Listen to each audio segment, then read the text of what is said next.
reaffirming Egypt's full support for Lebanon's sovereignty and unity.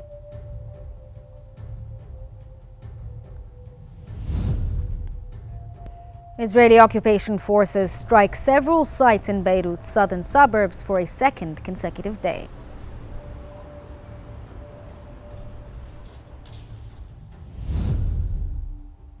Israeli aggression on Gaza since October the 7th, 2023, surges the death toll to 43,700, with over 103,250 individuals injured.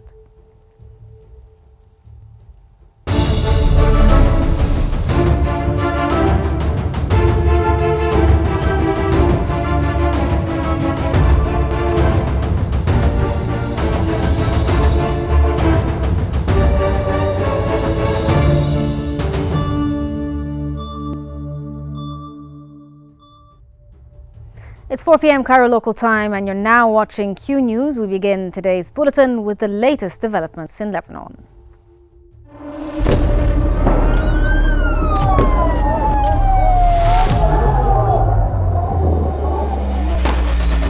كل المستهدفين هن مدنيين. وضع شيء مرعب، شيء بخوف.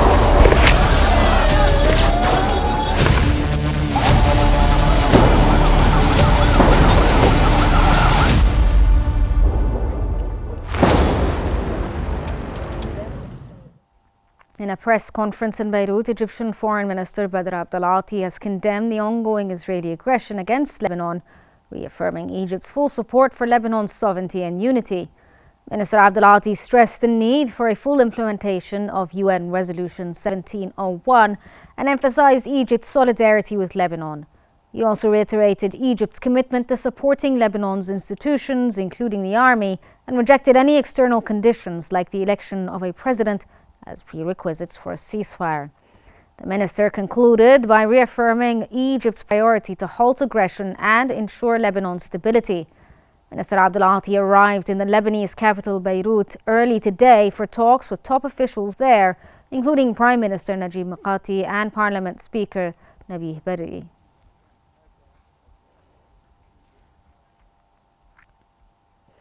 An Egyptian plane carrying 21 tons of food and necessary living supplies has arrived at Beirut's Rafiq Hariri International Airport. Today's shipment brings the total Egyptian aid to Lebanon to 88 tons. On the 23rd of October, Egypt dispatched its third relief shipment to Lebanon, comprising 23 tons of medical supplies and humanitarian aid provided by the Egyptian Red Crescent and the Ministry of Health. A week earlier, on the 16th of October, Egypt sent a second humanitarian shipment totaling 33 tons of essential food items and living supplies. Egypt dispatched its initial aid shipment on the 5th of October, carrying 22 tons of medical and relief supplies.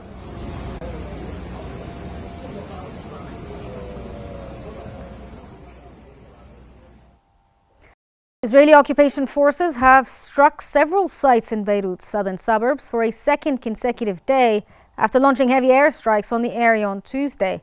Israeli forces issued new evacuation orders to residents of several South Lebanon villages and urged them to leave their homes immediately and move northward.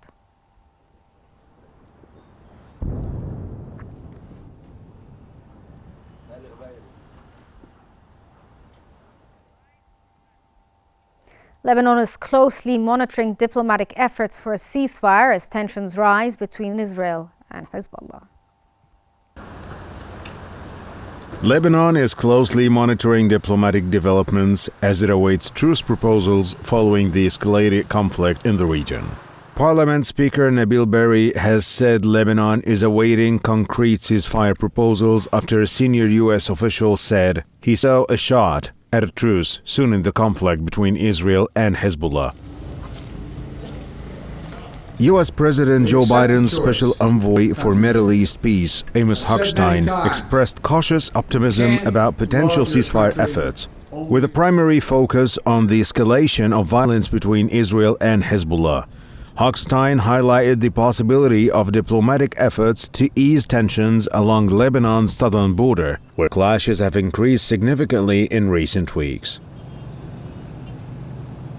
The U.S. envoy emphasized that the international community is exploring ways to de-escalate the conflict and prevent further casualties. While no specific truce proposals have been finalized, Lebanon is hopeful that these talks will lead to a broader ceasefire agreement that could stabilize the region. For now, Lebanon waits as the international community navigates a complex landscape of diplomacy and military conflict in the Middle East, with the hope that international pressure, combined with a diplomatic push, will offer a path toward lasting peace.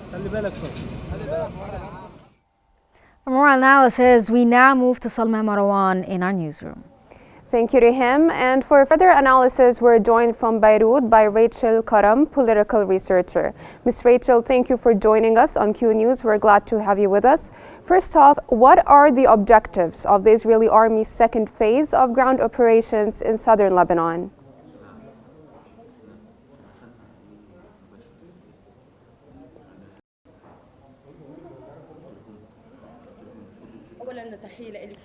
At the outset, I would like to extend my greetings to you and to everyone watching us. In fact, the Israeli staff chief has announced the second phase of this land operation and the incursion operation after the Israeli forces has destroyed the villages on the borders with Palestine. But after 43 days has passed ever since the start of this land incursion, and up until now, no Lebanese village has fallen under the Israeli occupation forces' control.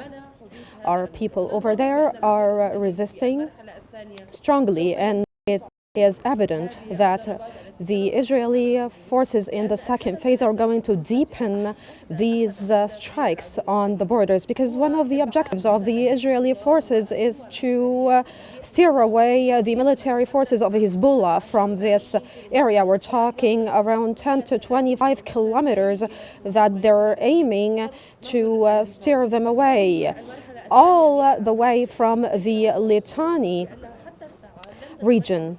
But up until now, Israel has not been able to colonize any Lebanese village. Ms. Rachel, so the Israeli Foreign Minister Gideon Sa'ar has said that a certain progress has been made regarding potential ceasefire talks in Lebanon. How do you interpret this statement in light of the ongoing diplomatic efforts in de-escalating the situation between Lebanon and Israel, and how effective do you think they are?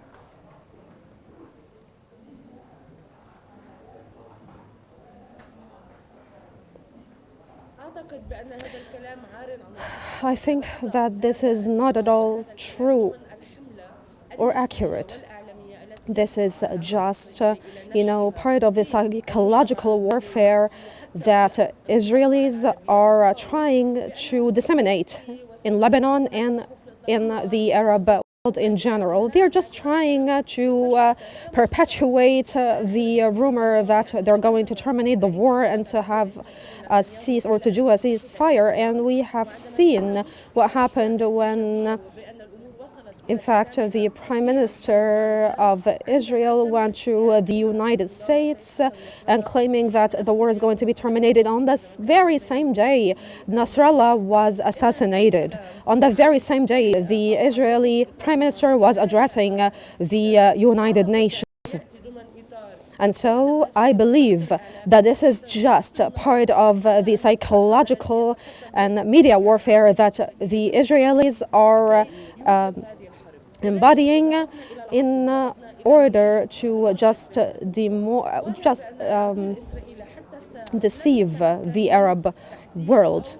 It seems that until now, the Israeli forces have not achieved their goals in Lebanon, and the old American administration led by Biden-Harris, they are going to exit the ruling system on the 20th of January. And so how can an administration that is soon going to leave the presidential office is going to cooperate with Netanyahu in order to establish some kind of a ceasefire.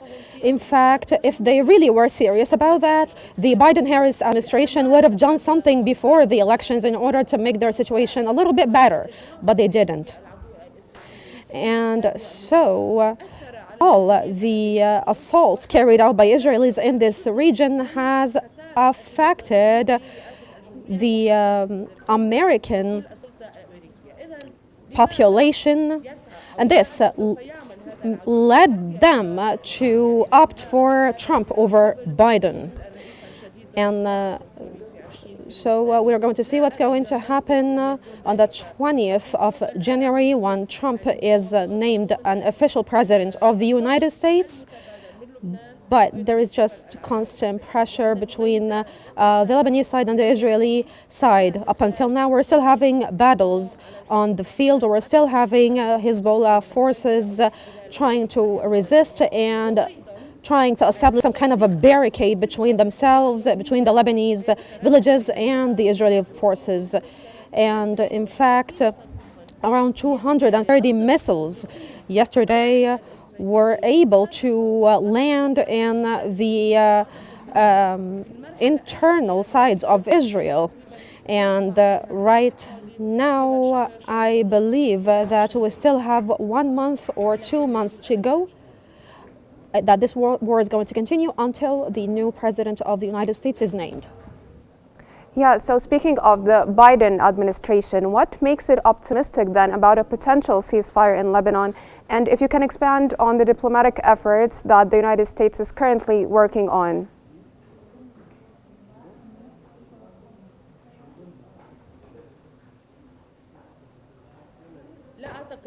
I don't think that the United States at this point wishes to reach a ceasefire.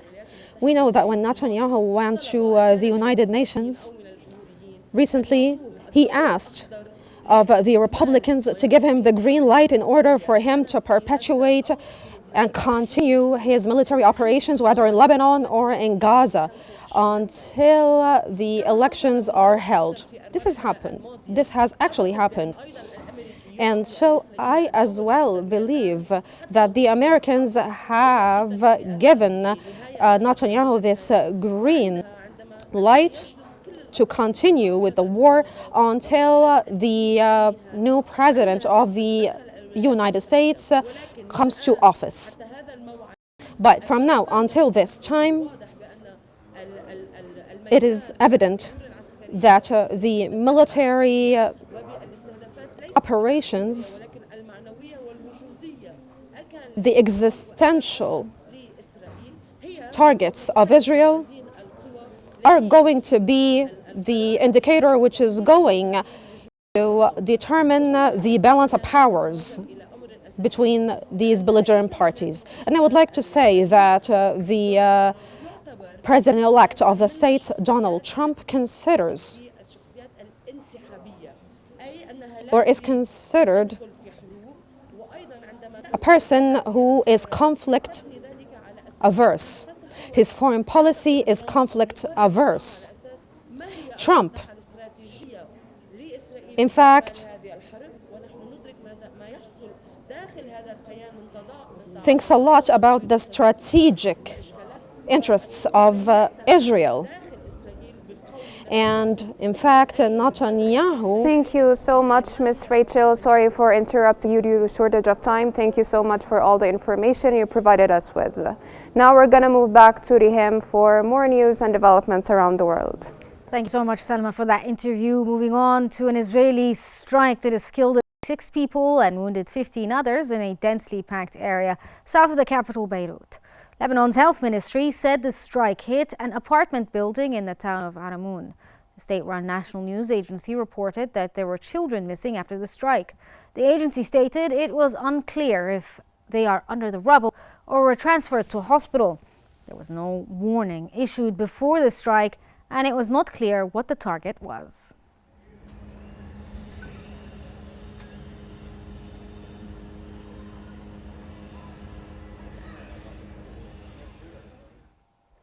An Israeli occupation attack on the town of Jun has damaged buildings and apartments. The Israeli airstrike targeted a three-story residential building housing Lebanese and Syrian residents. In its latest update issued early this afternoon, the Lebanese Health Ministry reported that the strike killed 15 people and injured 8.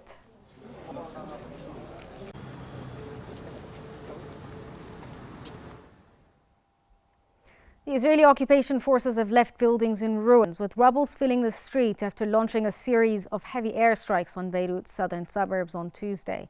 The airstrikes hit several areas, including central Lebanon, where more than 20 people were killed, marking one of the occupation force's heaviest daytime attacks.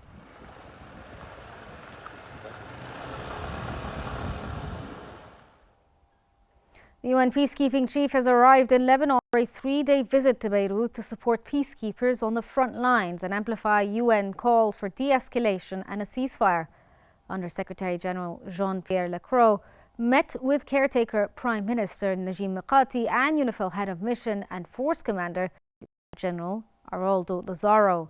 UNIFIL accused Israel of deliberately destroying observation equipment, and a number of peacekeepers have been injured in the military action.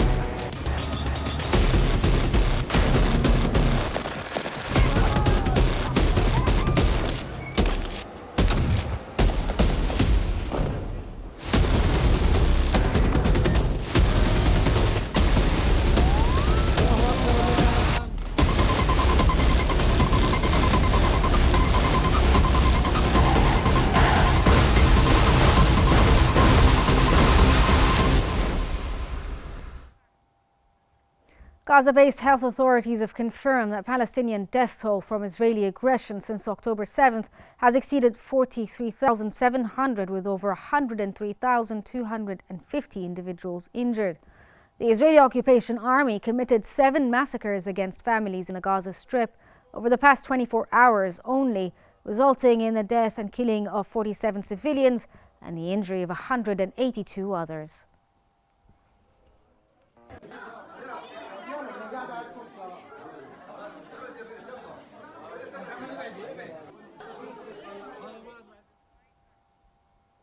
United States Secretary of State Antony Blinken has said that the United States wants genuine and extended fighting pauses in Gaza to allow humanitarian aid to reach those in need.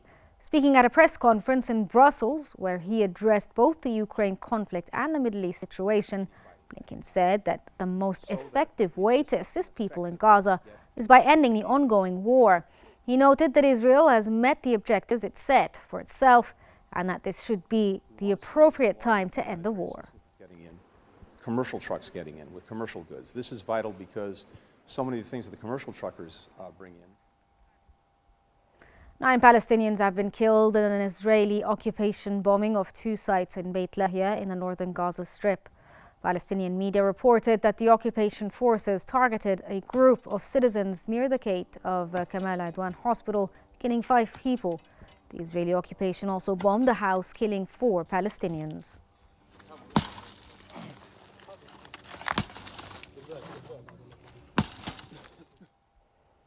Israeli occupation airstrikes on a house in Nusayrat, as well as tents for displaced people in Deir al-Balah, killed 6 people. According to Gaza's Ministry of Health, 4 people were killed in a strike on the house in Nusayrat, and 2 others were killed while the tents in Deir al-Balah late last night. The occupation forces have been pushing deeper into northern Gaza for a month, surrounding hospitals and shelters, displacing new waves of people in the process.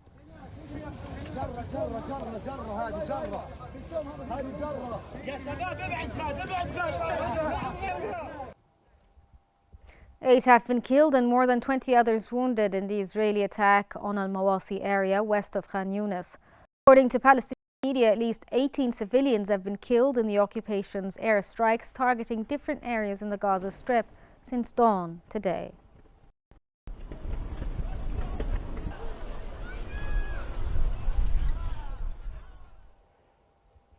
The Biden administration has said that the U.S. will not limit arms transfers to Israel as it has made good but limited progress in increasing the flow of humanitarian aid to Gaza. State Department Principal Deputy Spokesperson Vedant Patel said that U.S. has not made any assessment that the Israelis are in violation of U.S. law. The Biden administration last month set a deadline expiring today for Israel to surge more food and other emergency aid into the Palestinian territory or risk the possibility of scaled-back military support. Humanitarian organizations had previously said was an obstacle. We've also seen some additional delivery routes open within Gaza.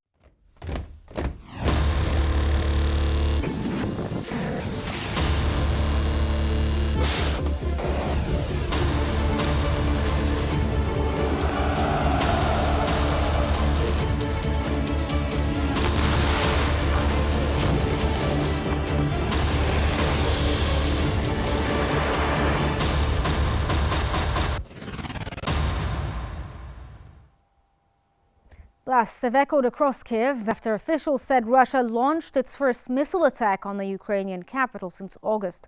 Air defenses intercepted 2 incoming cruise missiles, 2 ballistic missiles, and 37 drones across the country.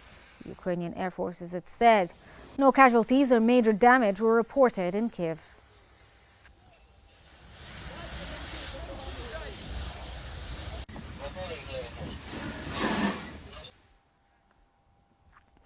U.S. Secretary of State Antony Blinken has assured NATO that the Biden administration would bolster its support for Ukraine in the few months before Donald Trump's return as president and would try to strengthen the alliance in that time. Meeting NATO Secretary General Mark Rutte in Brussels, Blinken also said the deployment of North Korean troops to help Russia in the Ukraine war would get a firm response. Blinken told reporters Moscow's relationship with Pyongyang was a two-way street, adding that there was deep concern about what Russia is or may be doing to strengthen North Korea's capacity, including its nuclear capabilities. We're at a place now where 23 of the NATO allies are at The Kremlin has said that the opening of a new U.S. missile base in Poland was part of an attempt to contain Russia by moving American military infrastructure closer to its borders. Dubbed Aegis Ashore, the U.S. base at Radzhankowa is part of the broader NATO missile shield, which the alliance says is capable of intercepting short to intermediate range ballistic missiles.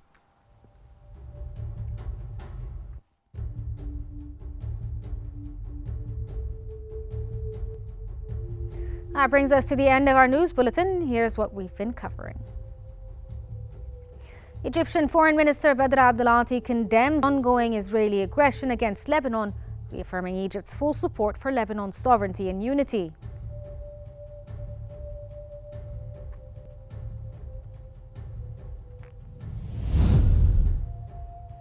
Israeli occupation forces strike several sites in Beirut's southern suburbs for a second consecutive day.